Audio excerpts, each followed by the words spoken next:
I need you to understand what Vorethkal was before I tell you what happened there. Because if you don't understand the city, you won't understand why what Elias Morrow did was impossible. You'll just think, oh, a human did a brave thing, good for them, humanity rises again, we've heard it before. You'll miss the whole weight of it. You'll miss what it cost him and what it cost the Queen and what it cost everyone who watched from the galleries that night. You'll miss the part where the universe held its breath. So Vorethkal. It sits, or it sat, before certain events partially reconstructed several of its lower districts, on the inner edge of the Crimson Reach, which is what most of the galaxy politely calls the territory controlled by the Kethsora hegemony.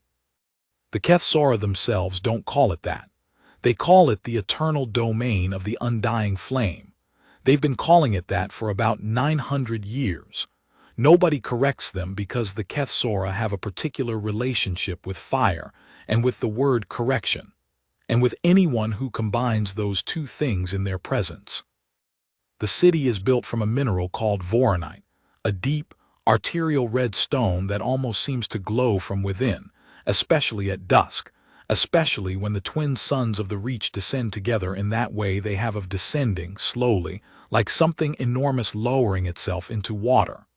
When the light hits the city just right, the whole place looks like it's been soaked in something, like it hasn't dried yet. Visitors from peaceful species often find this unsettling and don't quite know why. The Kethsora find the visitors' discomfort amusing, which tells you something about them. They're tall, most of them standing between 2.5 and 3 meters, with an exoskeletal outer layer that runs from deep burgundy at the joints to almost black at the crown. Their eyes are compound, like certain insects in the old Earth records, but they're arranged in a pattern that suggests something more calculating than an insect ever managed. They move with a precision that makes you feel clumsy just watching, every gesture deliberate, every pause meaningful.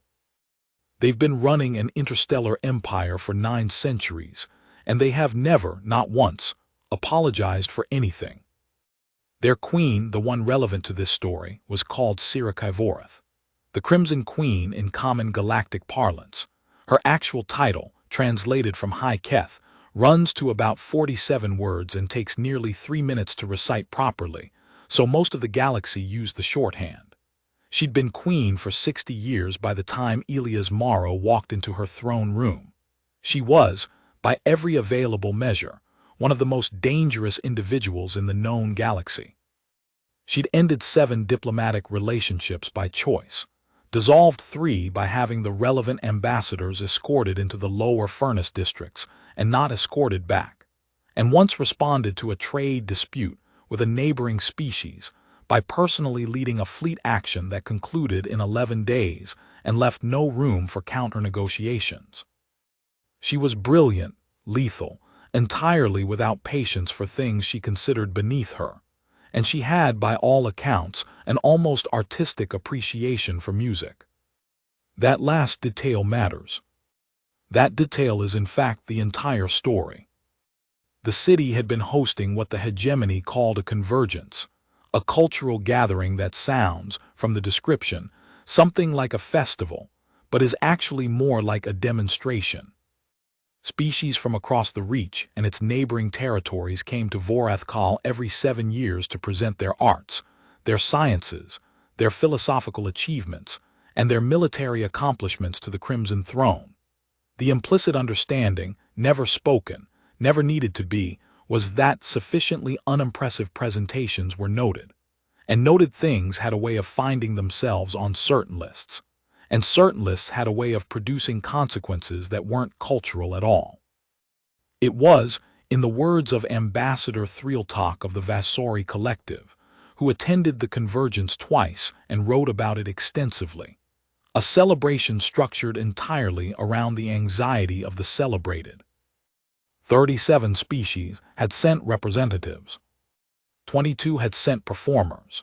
Of the performers, roughly half were musical acts of one kind or another, because music was known to be the Queen's deepest interest, and because the galaxy's various diplomatic intelligence services had been studying her preferences for decades and had concluded, with reasonable certainty that a musician who moved Sirikaivoreth was effectively untouchable for the duration of the convergence and possibly afterward. This had created, over successive convergences, a particular arms race in musical presentation. Species with sophisticated acoustic traditions brought their most celebrated masters. Species without sophisticated acoustic traditions hired the ones from other species who had them. The Galactic Merchant Guild had, at some point in the last century, begun offering a specific service called Convergence Representation Consulting, which was an extremely expensive way of saying, "We will find you a performer who will not embarrass you in front of someone who has dissolved diplomatic relationships for less." Elias Morrow had not been hired by anyone. He had, according to Merchant Guild transit records filed under general documentation for the convergence period, arrived in Vorethkal on a Class 7 civilian transport called the Drifting Song, which is a name that suggests either romance or poverty, and in Morrow's case appears to have suggested both, about 6 days before the formal convergence began. His entry documentation listed his occupation as traveling musician. His cargo manifest listed 1 battered acoustic lute, 1 transit case of string replacements and rosin, 1 change of clothes, and approximately 4 days' worth of dried rations. No diplomatic papers, no species representation, no sponsoring organization. Just a human with a lute, walking into the most politically charged cultural event in the Crimson Reach. The hegemony border official who processed his entry, a lower-ranked Kethsara officer named Vorketh, whose testimony is one of the 31 we've compiled, later said he'd almost sent Morrow back on the same ship, not because of any rule the human had broken. There was no rule, technically, against an unaffiliated performer arriving at the convergence. It had just never happened before. The border official stared at the documentation for what he describes as a very long pause, looked at the human standing on the other side of the processing screen, and then, he's not quite sure why, stamped the entry clearance and waved him through. Vorketh's testimony notes, "The human smiled at me when I cleared him, not a nervous smile, not a grateful one, something else. I thought about it later. I still don't have a word for what kind of smile it was." Part 2. The Man with the Instrument. Let me tell you about Elias Morrow the way the people who met him in those first days described him, because the picture they paint is not what you'd expect, and getting it right matters. He was 34 years old. Medium height for a human, which made him somewhere below the shoulder of the average Kethsara and utterly dwarfed by their taller specimens. He had the kind of face that people described differently depending on when they met him. Some said ordinary, some said quietly striking. One Vasari merchant who encountered him in the lower city markets used the phrase, "the face of someone who has already decided something and is just waiting for you to catch up." His hair was dark, a little too long, pushed back from his forehead in a way that suggested not styling, but rather something that needed cutting and hadn't been cut. He had calluses on the fingertips of his left hand that any string musician would recognize immediately. His clothes were clean but worn at the elbows. He carried the lute on his back always, in a case that had once had padding but now had improvised padding, some kind of soft material, dark blue, that didn't match the exterior. The case itself was scuffed at 3 corners. It had a small repair on the latch that looked like it had been done with whatever was available at the time. He was not, in other words, impressive looking. He was not the kind of person you'd notice walking into a room and immediately think, "This person is about to do something that the galaxy will be talking about for 100 years." Which is, perhaps, how he'd survived as long as he had. Morrow spent his first 3 days in Vorethkal the way a musician who knows what he's doing spends the days before a major performance, by listening. He moved through the lower city markets, the transit corridors, the public spaces where visiting species gathered in pre-convergence clusters of nervousness and cultural exchange. He found places where other musicians were practicing. He sat near them and listened. He didn't perform. He didn't ask for anything. He just absorbed. Seraph Quilanth, a Vasari flutist who'd been hired to represent the Vasari collective's musical traditions at the Convergence, encountered him on the second day in one of the transit corridor gardens, a stretch of Vorathkal that the city planners had filled with imported vegetation from a dozen worlds, presumably to give visiting species somewhere to breathe that didn't feel like the inside of a furnace. Quilanth was running through scales on an instrument that the Vasari call a whisper pipe, which produces tones at frequencies slightly below what most carbon-based species can consciously hear, but that most carbon-based species feel anyway, in their bones, in a way that tends to make them either deeply calm or deeply uneasy, depending on the specific frequency. Morrow sat down nearby, pulled out his lute and played along. Not the same piece, not mimicking, something of his own, something that slid underneath Quilanth's scales like a second conversation happening simultaneously. The Vasari flutist didn't notice at first. Then, gradually, they did. I stopped playing, Quilanth's testimony reads. I stopped because I realized that what I was hearing was no longer only mine. He had found the I'm going to translate this approximately, the shadow of my music. Not an echo, a shadow, something that was shaped by what I was doing but was entirely its own thing. I'd never heard a musician do that in real time, without preparation. Most musicians can do it with their own tradition. Doing it with a tradition you've never encountered requires something I don't have a word for in standard. They played together for about 2 hours. At the end, Quilanth asked Morrow what tradition he was performing in. He said human. I told him I knew that, but which human tradition? He smiled and said, the traveling kind. Then he thanked me and left.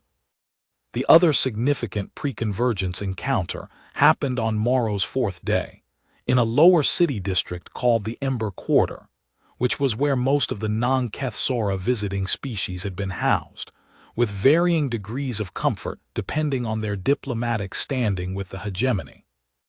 A young Kethsora female, 17 years old, which in Kethsara developmental terms is approximately equivalent to 12 or 13 in humans, named Tharketh had slipped away from her household's official quarters and found her way into the Ember Quarter for reasons that her later testimony summarizes as, I wanted to hear the music. The real music, not the formal kind. She was the niece of a mid-ranking hegemony administrative official and had no particular political significance at the time, which is why her testimony had not initially been included in the archive's compilation and had to be specifically requested by curator Velithone on the grounds that it contained information available from no other source. She found Morrow sitting in a small public space, a kind of alcove between two of the Voronite buildings, playing quietly to an audience of nobody. Or rather, an audience of herself, because she'd been standing at the edge of the alcove for about 10 minutes before he noticed her. He stopped when he saw me, Tharketh's testimony reads. I thought he would ask me to leave or be strange about it because many of the visiting species people were uncomfortable around us. We are larger. Our appearance, I've seen the way they look at us. But he didn't do any of that. He just said, would you like to hear something? And I said yes. And he played me a song. She can't reproduce the song in testimony, doesn't remember the specific notes, but she describes it as feeling like watching something from very far away that you love, so you can see all of it at once. She sat with him for nearly an hour. At some point, she asked him why he'd come to Vorathkal alone, without anyone sending him. His answer, which she recorded in her testimony carefully because it stayed with her, because no one sends the music that needs to be there most. That kind, you have to walk there yourself. She didn't know what he meant. She filed it away. Later, she understood it better than she wanted to. Part 3. The Convergence begins. The formal convergence opened on the 5th day with a ceremony in the Great Hall of the Eternal Flame, the central ceremonial space of the Crimson Throne complex, which occupies the highest plateau of Voreth Kal and can be seen from nearly anywhere in the city below. The hall itself is enormous, a space designed to make everything inside it feel appropriately small, which is both an architectural choice and a political one. The ceiling is vaulted in the Kethsora High style, ribbed with Voronite supports that sweep upward and converge at a central point where, during ceremonial events, a controlled flame burns with a deep, arterial red that is, and there's no diplomatic way to say this, extremely effective at reminding you that you're a guest in someone else's space, and that guest privileges are conditional. Sirakai Voreth entered last. They always enter last. She was 60 years old, which in Kethsora terms is somewhere in the middle of a natural lifespan, and she carried herself the way the descriptions of her suggested she would, with a deliberate, contained precision that made her look like someone who had long ago decided that hurrying was for people who weren't sure they'd arrived. She wore the formal regalia of the Crimson Throne, deep crimson exoskeletal plates over an underlayer of black, a crown that was less a decorative object and more a structural statement, and the flame sigil of the hegemony rendered in living fire at her collar, a small, contained burn that had been maintained by her personal attendants since the ceremony's beginning, and that would be maintained until its conclusion. She took her seat on the throne. She looked, without apparent urgency, across the assembled 37 species and their representatives. "Let the convergence begin," she said, in High Keth, and then in Standard because the Kethsora made certain gestures toward galactic courtesy when it suited them. Elias Morrow was not in the hall for this. He hadn't been invited to the opening ceremony. He was, at that exact moment, sitting in the small room he'd rented in the Ember Quarter, according to his own later account, restringing the lute's middle string, which had gone slightly off in the local humidity. He wasn't in a hurry. The first 3 days of formal convergence presentations went more or less as these things did. Species performed. The Queen watched. Her reactions were analyzed obsessively by every diplomatic intelligence apparatus present, which produced a small industry of real-time interpretation. A gesture here, a pause there, the angle of her head during a particular piece, that the various representatives used to calibrate their own upcoming presentations. The musical acts were received with what the professional observers generally interpreted as polite interest. The Thren Harmonic Chorus, a singing ensemble from the Thren Symbiote Confederation that performed in 17-part harmonics using vocal cords that operated on principles that no other known species had developed independently, received what observers described as sustained attention without visible displeasure, which was considered high praise. The Vasari Whisperpipe Ensemble received similar marks. An instrumental group from the Mekar sovereignty performed a piece involving their characteristic resonant membranes that produced a sound texture which several observers described as architecturally complex, and which the Queen sat forward to listen to for approximately 40 seconds before returning to her customary posture. None of it by the measure of people who had spent careers studying Sirakai Voreth's responses to music, produced what they were looking for. The tell, and it was well documented by the time of the convergence, having been observed across 60 years of her reign, was her hands. When she was merely receiving something, her hands rested on the throne's armrests in a particular contained position, still but not gripped, relaxed but not loose. When something moved her, genuinely moved her, past the level of polite interest, her right hand shifted. Just slightly. Just a small rotation at the wrist, a barely perceptible change in the angle of the fingers, like something was trying to reach for something it didn't quite have words for. In 60 years of musical performances witnessed by the Crimson Throne, her hand had shifted like that exactly 9 times. 9 in 60 years. The diplomatic intelligence analysts had a name for it among themselves, the reach. As in, did she reach? Did it reach her? In the first 3 days of the convergence, the reach did not occur.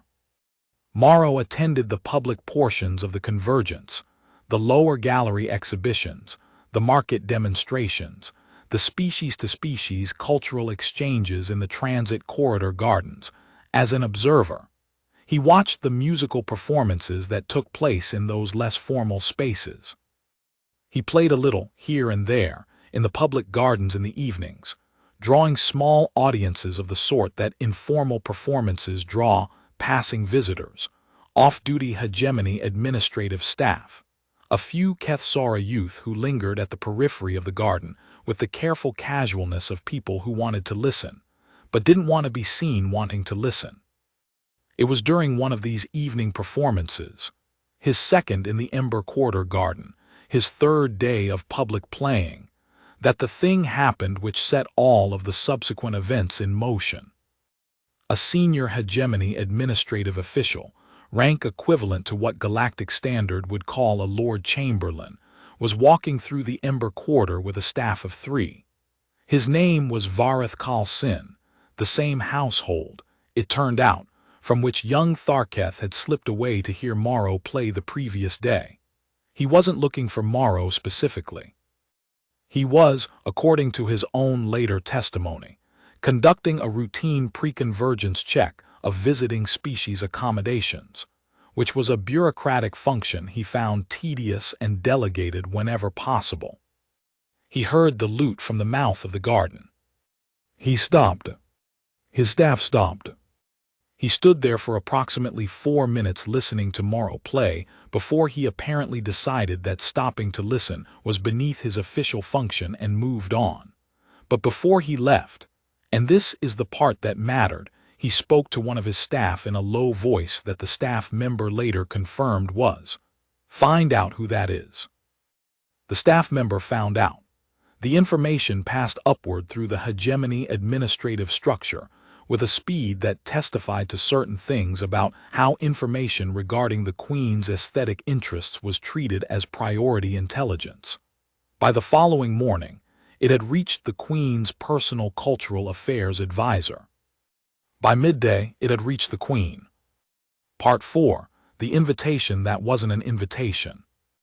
Morrow received the summons, because that's what it was, dressed in the language of invitation, but carrying the weight of something less optional, on the morning of the convergence's 4th day.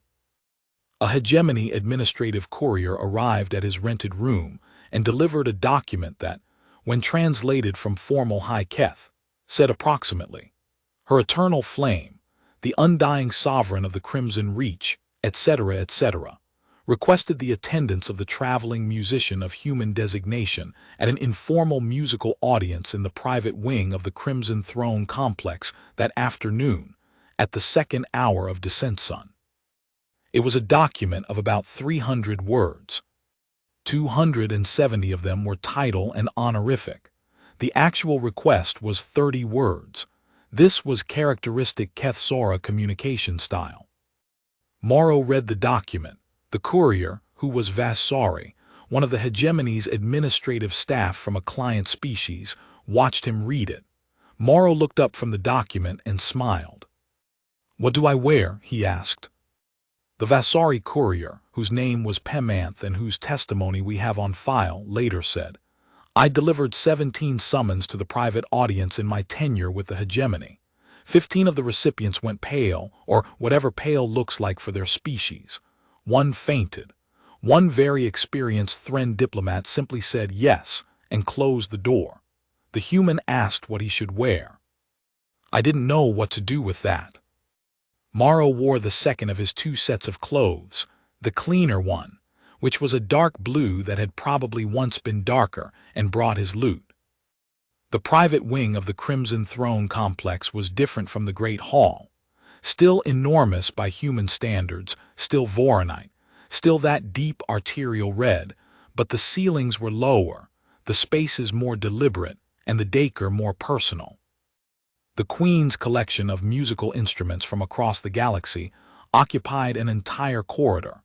Display cases of acoustic and non-acoustic instruments from 43 species, some of them centuries old, all of them preserved with the kind of care that suggested their owner, considered them meaningful rather than merely decorative.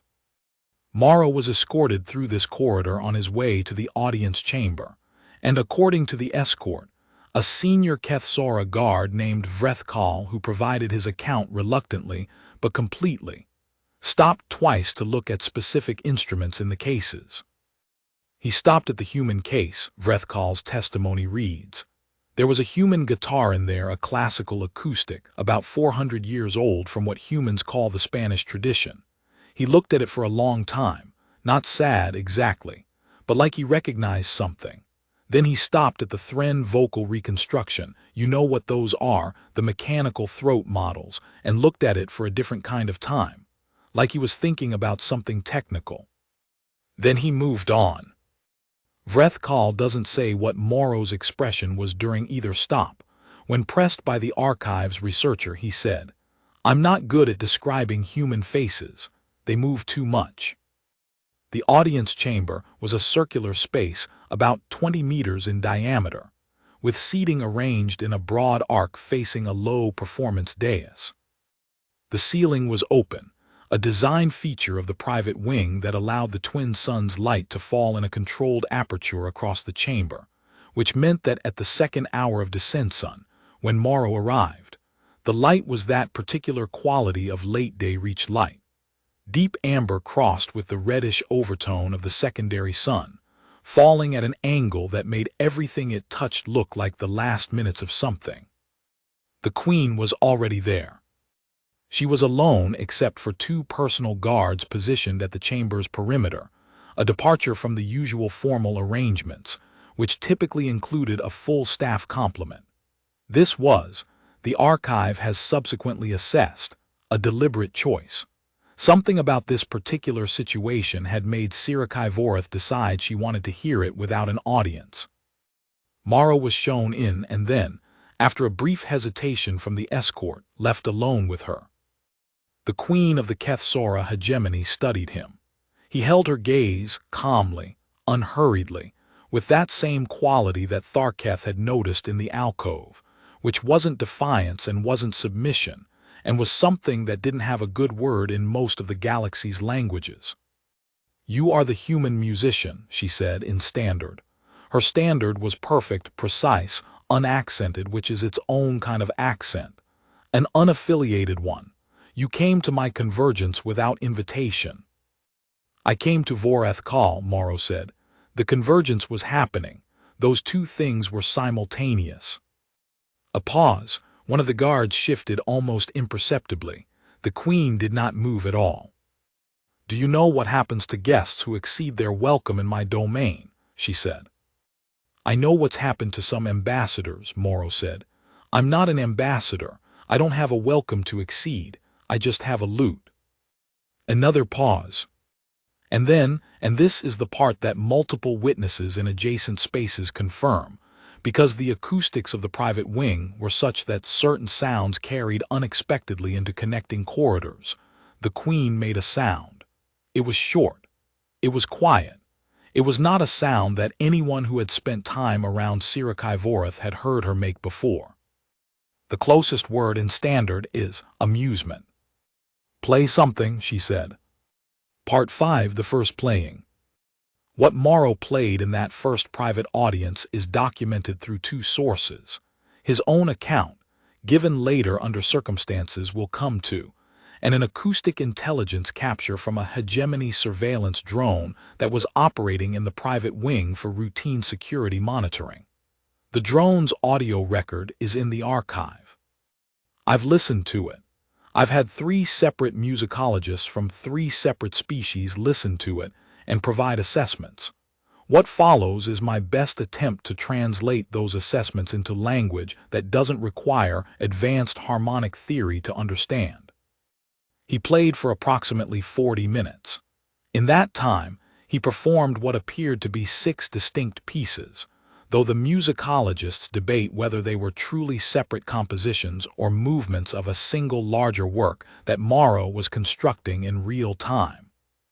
The instruments, the lute strings, 12 of them on this particular instrument, in a configuration slightly different from classical Earth tradition. were tuned in a way that the human musicologist on the review panel described as somewhere between a Southern European classical lute and something I've never seen before, like he'd added 2 strings to the standard 9 course and done something to the reentrant tuning that I genuinely cannot classify. The music itself, how to describe it? The first piece was slow, spare. It built a kind of space around itself the way certain kinds of weather build a space. You become aware of the quiet surrounding it as much as the sound itself. The Kethsara musicologist on the panel said, "The harmonic structure is human traditional, but the microtonal ornaments at the phrase endings are, I want to say Vasori influenced but not copied, digested, made into something new." The second piece was faster, more complex. There were moments where the lute, in Morrow's hands, seemed to produce sounds that a lute is not technically supposed to be able to produce, overtone layers, a kind of sustained resonance at frequencies above the fundamental notes. The panel's third musicologist from the Mekar Sovereignty listened to this section 3 times and then said, quietly, "He's using the body of the instrument as a resonance chamber in a way I've never seen." The technique would make sense if you'd spent time with Mekar membrane instruments. Has he spent time with Mekar membrane instruments? We don't know. The 6th piece, the last one, is the one that everyone talks about. It's the one that the acoustic record captures most clearly, and it's the one that the archive has most discussed, and it's the one that is, ultimately, impossible to fully describe in text because it is a piece of music and text is not music, and something is always lost. I will try anyway. It begins simply, almost childishly simple, with a repeating pattern that sounds like the beginning of something rather than the thing itself. Then, gradually, so gradually that it's difficult to say exactly when the change begins, it opens. The word opens is the only one that feels right. It's not that it gets louder or faster or more complex. Though all of those things happen, it's that it expands, that it becomes more of itself with each repetition of the pattern, that it keeps discovering more room inside the notes that were already there. The Thren Harmonic Chorus's technical director, who reviewed the recording without being told who had made it or in what context, said, "This piece is homesick, not in the sentimental way. In the structural way. It's built from the inside of a distance." I asked what that meant. He said, "I can't explain it in words. That's why we have music." The Queen's reaction during the playing is documented by the guard Vrethkal, who was positioned at the chamber's perimeter and who could see both the performer and the Queen from his position. He was not supposed to be watching the Queen during a private audience. He watched anyway. "She didn't move," his testimony reads. "For the whole of it, she didn't move. She has a way of being very still that isn't the same as being at rest. Usually when she's still like that, it's because she's calculating something or because she's decided something and is waiting for the appropriate moment to act on it. This was different. This stillness was, I don't know, like something that usually moves had stopped." Her right hand, Vrethkal's testimony confirms. About halfway through the last piece, the long one, she reached, just the hand shifted. The way I'd heard described but never seen. In 40 years of service to the throne, I'd never seen it. It lasted maybe 30 seconds. Then she was still again. The reach in 40 years of service, first time. Elias Morrow's music, in a private audience in the Crimson Throne complex, moved Sirakai Voreth in a way that none of the formally presented, diplomatically significant, culturally celebrated performers at any prior convergence had managed to do. He finished the last piece, and the silence afterward was the kind that follows something that has said everything and knows it. The Queen said nothing for a long time. Then, "Where did you learn to play like that?" "Everywhere," Morrow said. "And one particular kitchen table in Lisbon." "Lisbon. City on earth. My grandmother lived there." Another long pause. "Come back tomorrow," the Queen said. He came back tomorrow, and the day after for 3 more days. Part 6. the incident at the formal banquet. By the 6th day of the convergence, word had moved through the hegemony's administrative structure that the Queen had been conducting daily private musical audiences with an unaffiliated human musician. This was unusual enough to generate a significant amount of internal communication, diplomatic intelligence dispatches, administrative flags, at least 3 separate hegemony council members sending private inquiries to the Queen's personal staff, none of which the Queen acknowledged, because she didn't acknowledge things she considered beneath acknowledgement. The diplomatic representatives of 36 species were, simultaneously and mostly independently, going quietly insane trying to determine what this meant. The Galactic Merchant Guild representative, a Vasari named Queltok with 30 years of hegemony negotiation experience, sent a coded dispatch to Guild headquarters that read, in part, "A human musician with no diplomatic standing and no sponsoring organization has been received in private audience by the Crimson Throne on at least 4 consecutive days. I am unable to locate this individual's name in any Guild representation or consultation registry. I have also been unable to locate a pattern that explains this sequence of events. Please advise." Guild headquarters responded 14 hours later, "No advisement available. Continue observation." The formal state banquet occurred on the evening of the 6th day. All 37 species primary representatives were present. The Queen was present. The banquet was held in the Great Hall, which had been arranged for dining with the same precise Kethsora formality that characterized everything the hegemony did formally, 17 courses, a specific seating arrangement that communicated diplomatic precedence to anyone who knew how to read it, and a musical accompaniment provided by the hegemony's own court musicians playing traditional Kethsora compositions in the antechamber. Elias Morrow was not on the guest list. He was not supposed to be there. He was there anyway. Not in the hall itself, he hadn't crashed the hall. He was in the antechamber, the one where the court musicians were playing, because he'd apparently had a conversation with one of the court musicians at some point in the preceding days, and had been informally invited to listen. The court musicians were Kethsora, all of them, playing traditional instruments in traditional formation, and they seemed to have found Morrow's presence interesting rather than threatening, possibly because he spent most of his time listening intently and asking occasional technical questions that the testimony suggests they found genuinely engaging. The problem was the antechamber's acoustics. The antechamber connected to the Great Hall via a series of open archways that were part of the original architectural design. The music was intended to carry through them, softly, as ambient sound during the dinner.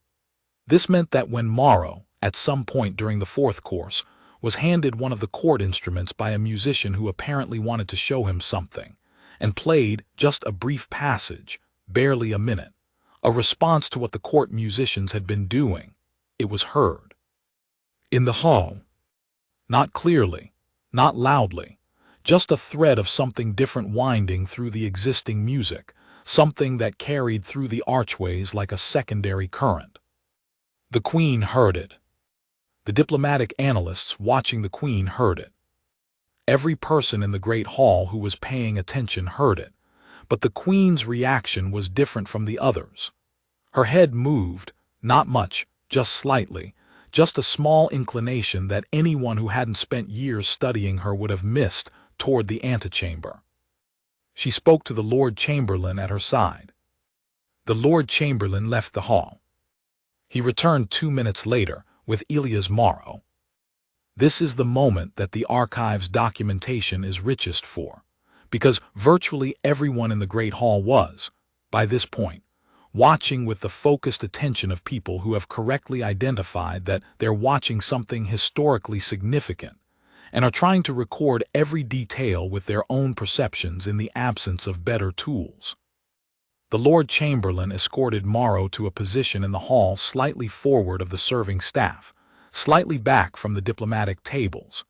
a position that indicated he had been recognized but not officially placed, which was itself a statement, and which suggested that the Lord Chamberlain was navigating a genuinely unprecedented protocol situation with the tools available. Morrow stood there with his lute, he'd apparently reclaimed it from the antechamber, and looked at the Queen with an expression that the majority of witnesses described with minor variations as calm, not awed, not nervous, just present, there in the room in this moment without visible anxiety about what came next. "They tell me," the Queen said, and her voice carried in the great hall with the ease of someone who had been speaking to rooms of this size for 60 years, "that you played something just now in my antechamber, during my banquet." "I played something," Morrow confirmed. "I apologize if that was a problem." "Did you know it would carry through?" A pause. "Yes," he said. The hall was very quiet. "Why?" she said. And Morrow said, and this is verified by multiple witness accounts and a hegemony surveillance drone audio capture that is also in the archive, "because what the court musicians were playing deserved an answer. I didn't have a better way to give it." What happened next happened quickly. The Queen said, "Play it again." He played. In the great hall, at the formal state banquet of the Convergence, with 37 species diplomatic representatives watching, Elias Morrow played the answer he'd played in the antechamber.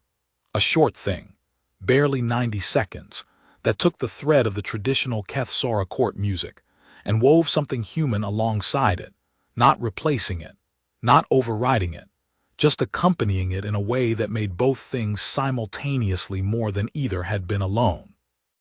When he finished, the silence lasted 8 seconds. 8 seconds of 37 species not speaking. Then the Queen said, "Stay for the remainder of the banquet." There was no seat for him at any of the diplomatic tables. The Lord Chamberlain improvised one, at the end of the hegemony's own table, in a position that was diplomatically ambiguous in a way that the analysts were going to be writing about for months. He stayed. He ate what was put in front of him. He answered the questions of the Kethsora council members who spoke to him with the same calm directness he'd used with the Queen. When a Mekar sovereignty representative leaned over and asked him, in low standard, what exactly he was doing here, Morrow thought about it for a moment and said, "Having dinner." Part 7, Marry Me or Burn. The 7th day was the last full day of the Convergence.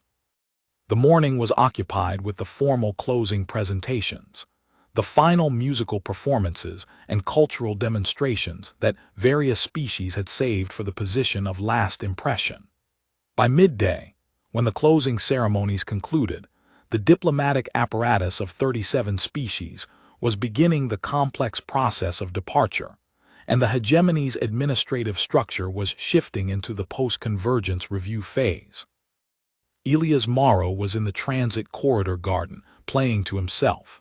Tharketh was there. She'd found him there every evening and some mornings, had kept coming back, and had started bringing a friend, a Vasari girl of similar age who was the daughter of one of the administrative staff. The two of them sat on the garden's low stone border and listened. He was playing the homesick piece, the 6th piece from the first private audience. He played it differently each time, never quite the same, like he was still finding things inside it. The Queen's summons came at midday. It wasn't through the Lord Chamberlain this time. It was a personal messenger, a Kethsora attendant from the Queen's personal staff, who delivered the summons verbally rather than in document form, which meant no formal translation delay, which meant the response time was measured in the time it took to walk from the garden to the throne complex's private wing. Tharketh's testimony records the moment the summons arrived. He stopped playing when the attendant gave the message, not surprised, like he'd been expecting it but wasn't sure when. He put the lute in its case. The young Vasari girl asked him if he was coming back. He said, "I don't know." She asked why. He said, "Because I don't know yet what the question will be." The private audience chamber. The same quality of late-day light, because it was the same time of day, the same 2 guards at the perimeter, but the chamber's arrangement was different. The queen was standing rather than seated, which broke with every established protocol the archive could locate for these audiences, and which the guard Vrethkal noted immediately. She was standing at the center of the room, his testimony reads. Not at the throne, not in any formal position, just standing. I'd seen her in 1,000 audiences over 40 years. She'd never done that before. Mara was escorted in. He looked at the queen standing in the center of her own audience chamber, and the guard says this, and the queen herself later confirmed it. He stopped in the doorway for a moment. Not from fear, from something else. A moment of recognition, maybe. Like seeing something he'd been trying to identify from across a distance and finally getting close enough. The music you played, the queen said, her first words. No greeting, no formal opening. The Kethsora had formalities for everything, and she discarded them all. You played it 7 times in 5 days, each time differently. Yes, he said.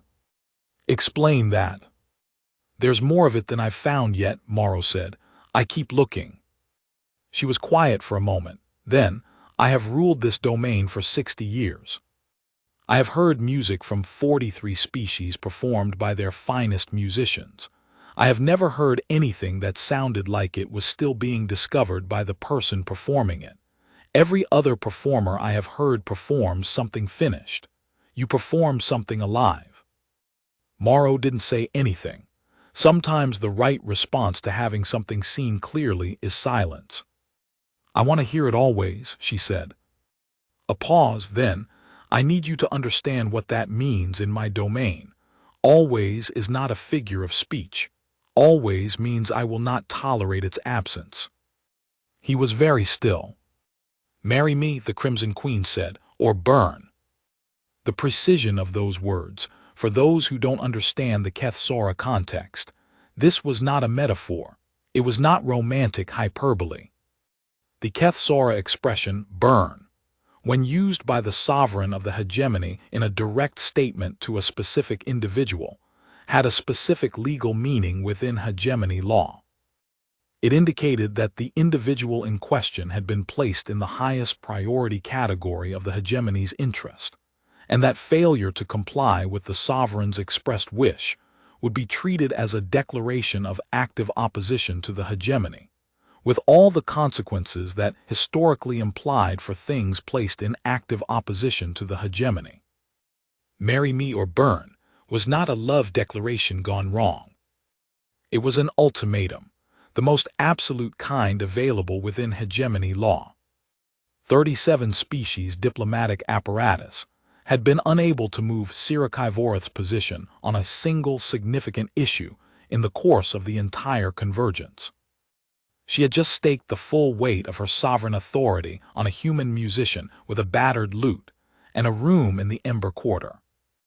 Elias Mar looked at the Crimson Queen of the Kethsora hegemony for a long moment. Then he reached back and took the lute from its case.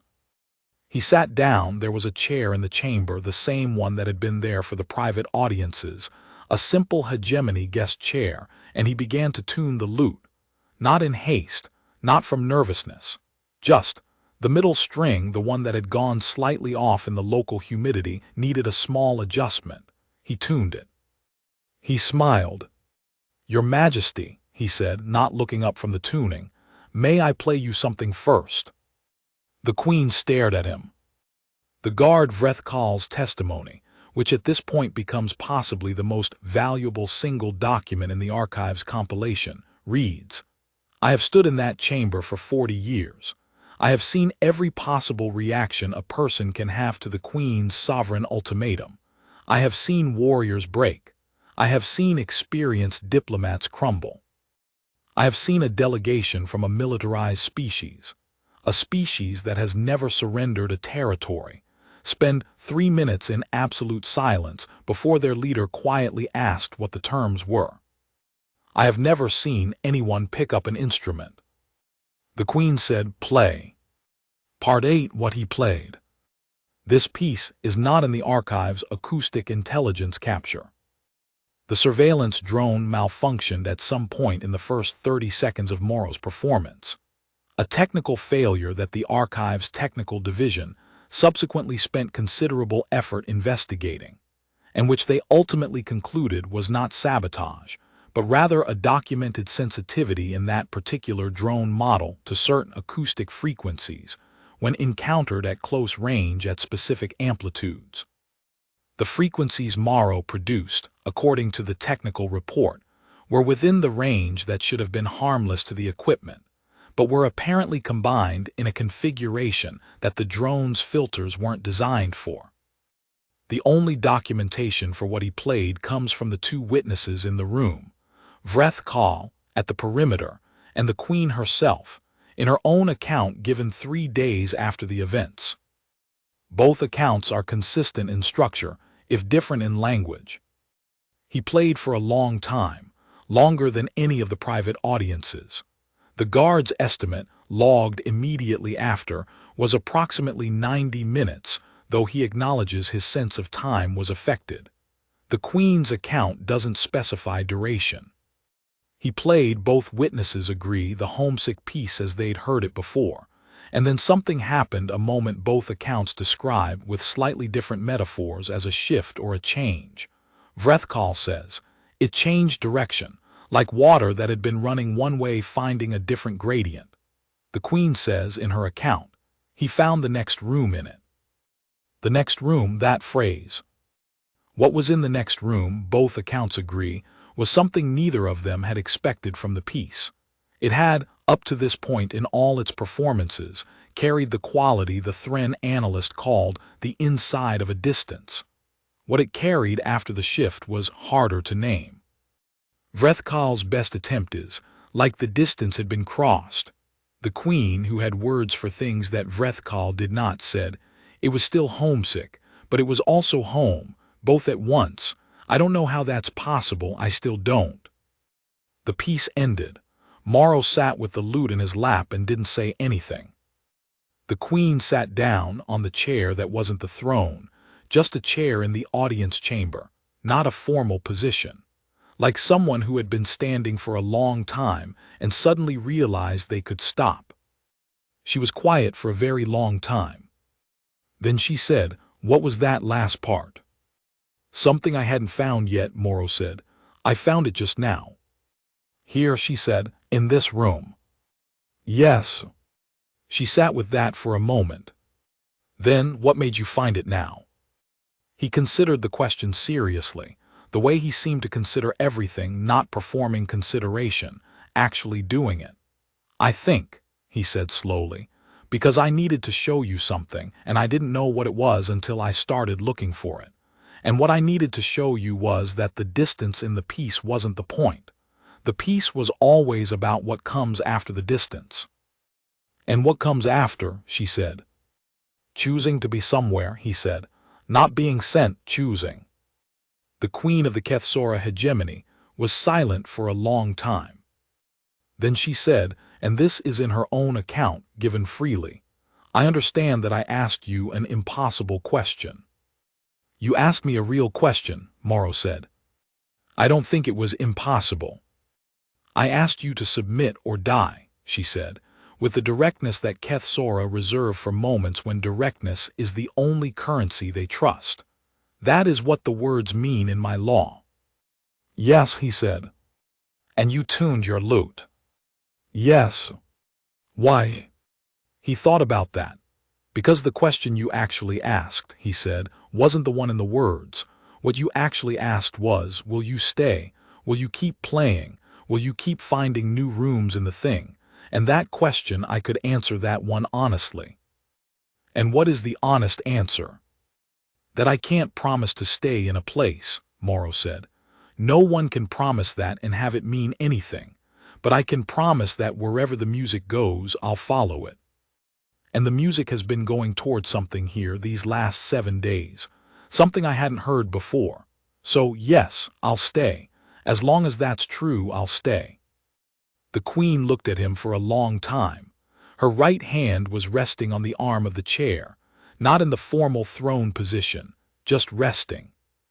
"That is not a marriage agreement," she said. No, he agreed, but it's an honest one. Another long silence. Then very quietly she said, in 60 years, no one has given me an honest answer to a question I asked at full power. Not once. He said, that seems like a lonelier 60 years than you probably let on. A pause, and then, the sound. The same sound the staff members in the adjacent corridor had heard during the first private audience. Short, quiet, the closest word in standard being amusement, but different this time, deeper, older, like something that had been waiting a long time to happen. Get out of my audience chamber, the Queen said. Come back tomorrow. He got up, put the lute in its case, and walked to the door. Then he stopped. He turned back. Your Majesty, he said, you can't burn me. I want to be clear about that. She raised her head slowly. Something moved in those compound eyes, some quality of attention that Vrethkal had seen before in precisely one context, the 9 seconds before the Queen made a decision. Explain, she said. The things you want me to burn for, Morrow said, are the things I do freely. You can't burn someone for something they were already giving you. There's nothing to threaten. The lute's already yours if you want to hear it. That's not compliance. That's just what's true. He waited, she considered, the moment stretched. Then she said, You're very strange for a human.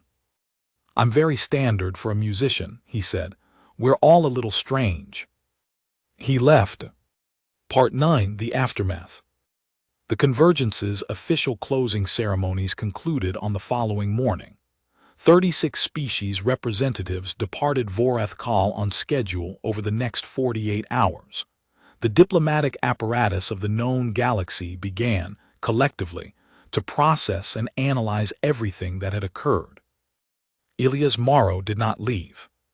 He was given, and this is a hegemony administrative document in the archive, formally logged, a residence in the Crimson Throne complex's outer wing, with access to the transit corridor gardens and the private audience chamber at the Queen's discretion. His official status was filed under a category that the hegemony's administrative staff apparently created specifically for this situation, because no existing category fit. The file note reads, in translation, Musician of Independent Standing, Throne Adjacency. It is, to the archive's knowledge, the only such designation ever issued by the Kethsora hegemony. He played for the Queen most days. Not always in the private audience chamber, sometimes in the transit corridor gardens, sometimes in the instrument collection corridor, once, apparently, on the outer platform of the throne complex at the hour when the twin suns descended, which according to the hegemony administrative staff was unprecedented in terms of outdoor access granted to non-Kethsora individuals. He also, in the months that followed, played for other people. Tharketh and her Vasari friend continued coming to the gardens. Administrative staff lingered in the corridors when he played. The court musicians, who had initially watched him with the polite caution that professionals reserve for outsiders who might be threats, gradually began engaging with him musically, showing him traditional Kethsora techniques, receiving in return certain human guitar traditions that translated interestingly to their instruments. There is a piece in the current Kethsora court musical repertoire that is listed in the hegemony's official cultural records as traditional adaptation, origin, human Keth collaborative. It was composed about 8 months after the convergence, in a session that Morrow and a court musician named Therkal apparently stayed up most of the night completing. The Crimson Throne's position on the Galactic Musicians Guild changed. Not dramatically. The Queen didn't do things dramatically, she did them precisely.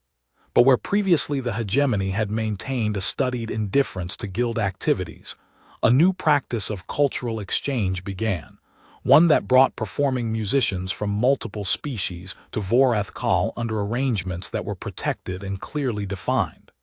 The guild analysts studied this shift for years. Most of them eventually concluded that the proximate cause was a human with a lute, but the full mechanism remained the subject of disagreement. The question of the sovereign ultimatum, marry me or burn, became a matter of academic interest to galactic legal scholars almost immediately, because the hegemony's response to the situation was genuinely unprecedented. Sirakai Voreth did not publicly withdraw the ultimatum. She did not publicly enforce it. She issued no clarifying statement. The hegemony's administrative apparatus, when pressed by the diplomatic representatives of several interested species, responded with a document that, translated, said approximately, "The matter is resolved to the Queen's satisfaction. Full stop. Nothing further." The legal scholars who studied this over the subsequent decades produced approximately 40 separate papers attempting to classify what exactly happened within the framework of hegemony law. The most widely cited conclusion, by a Vasari legal theorist named Anthvel Quill, argued that Morrow had found, through means that appeared to have nothing to do with law, a third option in a binary ultimatum, not by refusing it and not by accepting it, but by answering a different question than the one that was officially being asked, and by doing so in a way that the person who asked the original question found more satisfying than either of the original answers would have been. Anthvel Quill's paper is titled, in standard translation, "On the Sufficiency of Honest Music as Diplomatic Response." It is taught in 6 galactic diplomatic academies. Tharketh, who was 17 during the convergence and who had sat in an alcove and heard Morrow play before any of the consequential things happened, grew up to be a mid-ranking hegemony administrative official herself, the same trajectory as her uncle. When the archive contacted her for her testimony, she was in her late 30s and immediately agreed to provide it. She was the only witness who didn't require any persuading. She'd been waiting, she said, to tell it properly. She ended her testimony with a memory she hadn't been asked about directly, one she offered voluntarily. "About a month after the convergence," she said, "I found him in the transit corridor garden playing alone in the morning. Early, before many people were about, I sat down nearby. I didn't say anything and he didn't say anything. He just played. After a while I asked him something I'd been wondering since the first time I heard him. I asked, 'Does the music always know where it's going before you do?' And he thought about it for a moment and then he said, 'Yes.' And I said, 'Is that scary?' And he smiled, that same smile, the one I saw on the first day, and he said, 'Only if you're trying to be the one in charge.' I said, 'And you're not.' And he said, 'I'm just the one with the lute.'" Part 10, The Guard's Last Word. Vrethkal served the Crimson Throne for 11 more years after the convergence before retiring at the age of 72, which is the standard retirement age for Keth Sara in his service category. He gave his testimony to the archive 2 years after his retirement, in the quiet of his home in Vorethkal's upper residential district, a place with a view of the twin sons' descent that he'd apparently chosen specifically for that reason. "He's the witness I've thought about most in compiling this record, not because his testimony is the most detailed Quillant's is, or the Queen's own account, which runs to 80 pages and which will eventually be a separate archive entry, but because Vrethkal is the one who saw the whole thing as someone without a stake in it. No diplomatic interest, no musical expertise, no cultural analysis to perform, just a guard who'd served for 40 years and kept his eyes open. I asked him at the end of his testimony what he thought the thing with the lute tuning meant, the moment when Morrow had been given the most powerful ultimatum available in hegemony law and had picked up his instrument. He was quiet for a moment. The twin sons were doing what they do at that hour, that slow descent, that light. "I've thought about it many times," he said. "Here is what I concluded. The Queen's ultimatum, marry me or burn, is the most powerful thing a sovereign of the Keth Sara hegemony can say. It has never failed to produce a response. Everyone responds to it. They comply or they refuse and accept the consequences or they negotiate, but they respond." I asked, and Morrow heard a question underneath the question, Vrethkal said. He heard what she was actually asking, which was, do you choose this freely? Not because of the ultimatum, but in spite of it. Because for the Queen, an answer given in compliance with the ultimatum is worth nothing. She didn't want compliance. She's had 60 years of compliance. What she wanted to know was whether he would choose to be there, actually choose, without the threat. And he couldn't prove that by speaking. Any word he said, she would have read as a response to the ultimatum. But the lute was not a response to the ultimatum. It was something he did because that's what he did. It was the most honest thing in the room. It said, "I'm going to do this regardless. Now watch." He paused. "She understood it," he said. "I saw her understand it." And that's when she stopped being the Crimson Queen for about 10 minutes. She was just a person who had heard something true. I asked if that ever happened again. "Occasionally," he said. "When he played that last piece, the one with the new room in it, she was just a person again. He had a way of doing that, making her just a person." I asked if she resented it. Vrethkal thought about this for a long time.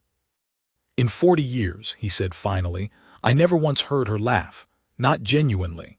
After the convergence, in the months that followed, when he was playing in the corridor garden and she happened to walk past and he said something, I don't know, some observation, something about the way the light was, I heard her laugh. Once, twice, a handful of times. It was a very surprising sound. I kept thinking it should be on record somewhere." I told him it was on record now. He nodded. He looked at the twin sons. "Good," he said. "That kind of thing should be." Part 11. The Human Record. What does the human species say about Elias Morrow? Not much, officially. Earth's diplomatic records of the convergence period are characteristically sparse. Humanity was, at the time, still in what xenopolitical historians call the expansion adolescence, that phase of a species' galactic integration, where they're present enough to be noticed but not organized enough to notice themselves. The relevant Earth archives from that period are a maze of bureaucratic overlap and jurisdictional confusion that the archive spent some time navigating before concluding that what we needed wasn't in there. What we found instead were the informal records. The Traveling Musicians Association of Greater Iberia, which Morrow had at various points been a registered member of, had a file on him that ran to about 20 pages of performance records, membership renewals, and correspondence. His grandmother, the one in Lisbon, had died 4 years before the convergence. He'd inherited her house and sold it. The proceeds, according to the tax records that the association had on file for unrelated reasons, had paid for exactly one thing: a ticket on the Drifting Song, Class 7 civilian transport, departing for Vrethkal. He'd sold his grandmother's house to buy a ticket to a planet on the edge of the Crimson Reach, with a lute and 4 days of rations, and no plan. I've been over this detail many times, and I still don't know what to do with it except file it and let other people do what they want with it. Some things resist interpretation. They just sit there being true. The association also had, in their general correspondence file, a letter from Morrow dated approximately 2 years before the convergence. He'd written to inquire about music programs in non-Earth systems, whether the association had contacts, whether anyone had traveled as a performer in the Vasari territories or the Mekar sovereignty, whether there were paths that an unaffiliated musician might take. The reply he received from the association's then secretary is also in the file and is one of the documents I've thought about most. It was politely written and thoroughly discouraging. It outlined the various ways in which galactic performance circuits worked, and the various ways in which unaffiliated human musicians without diplomatic standing were, as a practical matter, not a category that those circuits were designed to accommodate. The letter concluded, "We understand the appeal of the broader galactic music scene, but realistically, for an independent musician at your level and with your resources, Earth-based touring remains the practical option." Morrow appears to have read this letter, sat with it for some period of time, and then, 2 years later, bought a ticket to Vrethkal. There is no reply to the secretary's letter on file. He just went. Part 12. The document that started all of this. One final thing, and then I'll close this file. The archive maintains, in its Human Anomaly Events Division, a document log that tracks incidents where human behavior has produced outcomes that the galactic modeling systems, the vast predictive apparatus that various species' intelligence and diplomatic services maintain, failed to anticipate. It's not a small log. It has grown substantially since humanity's expansion adolescence began producing enough incidents to merit systematic tracking. The Morrow incident was entered in this log approximately 6 months after the convergence, at the request of a senior Vasari diplomatic analyst who had attended the convergence in an advisory capacity and who wrote a 3-page summary of the incident that concluded. The subject's behavior at no point followed any of the predictive models available for human actors in high-stakes diplomatic environments. The subject did not attempt to leverage the situation for gain, did not attempt to align with any of the 37 diplomatic factions present, and did not appear to experience the sovereign ultimatum as a threat in the conventional sense. The outcome of the incident produced a change in hegemony cultural policy that 3 convergences of formal diplomatic effort had failed to produce. The mechanism of change was a musical performance. The summary's last line, which the archive's intake curator apparently found sufficiently striking to flag for preservation, reads, "The Galactic Merchant Guild spent 40 years attempting to open cultural exchange channels with the Kethsora hegemony. A human with a lute accomplished it in 7 days because he thought the court musician's music deserved an answer. We have no model for this. We do not know how to build one." In the archive's margin notation, added later by curator Velithone in the notation style, she uses for cases she considers particularly meaningful. Perhaps some things resist modeling because the model is the wrong tool. Perhaps some things are done by people who have not read the model and consequently do not know the thing is impossible. This may be the most significant human trait the galactic community has yet failed to account for.